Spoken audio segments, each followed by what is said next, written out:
Assalamualaikum warahmatullahi wabarakatuh. Halo semua, balik lagi sama aku Aisyah Trendeni. Kali ini aku mau ngejelasin ke kalian kira-kira gimana tantangan penerapan manajemen dan smart ASN, nah terutama di lingkungan kerja aku yaitu BPJN Papua Tengah. Disimak ya.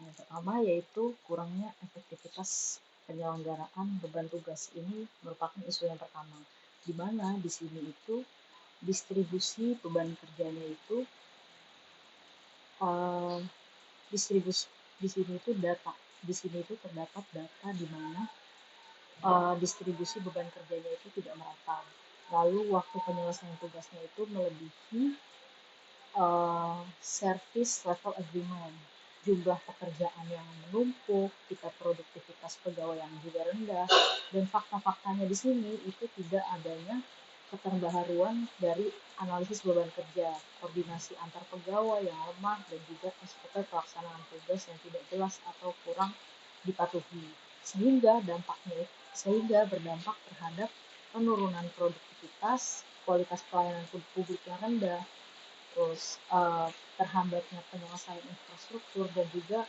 menimbulkan biaya pembangunan yang semakin meningkat. Nah, untuk isu yang kedua di sini saya mengangkat ketidaktersediaan informasi berbasis spasial dari titik persebaran AMP, di mana di sini itu datanya itu adalah menyangkut database resmi, yaitu tidak adanya database spasial yang resmi. Lalu data AMP itu tidak terintegrasi dengan sistem GIS, dan juga tidak ada pembaharuan data secara rutin, data tersebar di berbagai pihak, ataupun adanya keterbatasan SDM. Lalu fakta-faktanya di sini itu meliputi perencanaan distribusi AMP yang sulit dilakukan, yang kemudian menimbulkan juga pengawasan lapangan yang tidak optimal, lalu proses pengambilan keputusan terkait penempatan AMP yang sering memakan waktu, lalu koordinasi antar unit yang kurang gitu, yang kemudian berdampak terhadap inefisiensi perencanaan dan pengawasan, lalu sulitnya melakukan analisis distribusi, lalu adanya keterlambatan pembangunan ataupun perbaikan jalan, dan juga adanya potensi konflik dengan kontraktor. Nah, untuk isu yang ketiga yaitu kurangnya koordinasi antar satuan kerja, yang kemudian ini nantinya akan menjadi isu utama yang saya angkat, di mana datanya ini itu permasalahannya adalah tidak ada data SOP baku, rapat koordinasi yang jarang dilakukan, tidak adanya platform komunikasi, maupun data proyek dan laporan yang juga tidak terintegrasi. Nah, fakta-fakta di lapangan yang sering ditemukan yaitu adanya ego sektoral, alur komunikasi yang panjang dan berlapis, lalu adanya perbedaan laporan format dan data, lalu kemudian kendala koordinasi lintas lokasi yang kemudian akan menimbulkan dampak yaitu proyek duplikasi pekerjaan ataupun inefisiensi penggunaan anggaran, dan kemudian ada keterlambatan infrastruktur juga, dan kemudian akan menimbulkan risiko kritik ataupun sanksi dari masyarakat.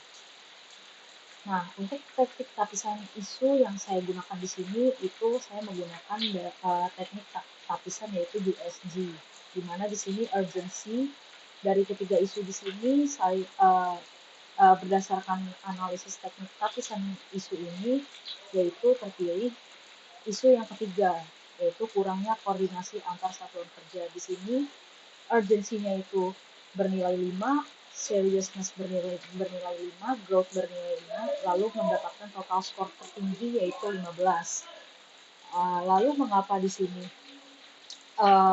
ini menjadi isu yang saya angkat, yaitu karena di sini itu memang paling prioritas ditangani karena dampaknya itu sangat luas dan paling mempengaruhi kinerja semua unit ya, dan akan semakin membesar permasalahannya jika tidak diatasi.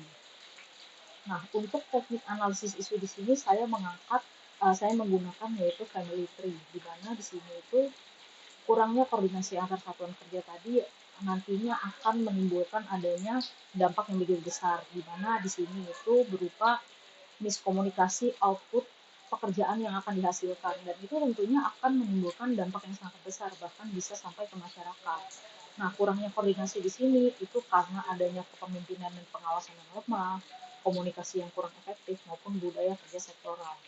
Nah, komunikasi yang kurang efektif di sini kenapa bisa terjadi? Karena adanya mengandalkan laporan tertulis atau padahal sudah ada digitalisasi, lalu minimnya penggunaan media komunikasi modern dan digital gitu sehingga terhambat uh, penyampaian informasi dan juga informasi yang disampaikan tadi jadi tidak tepat waktu seperti itu.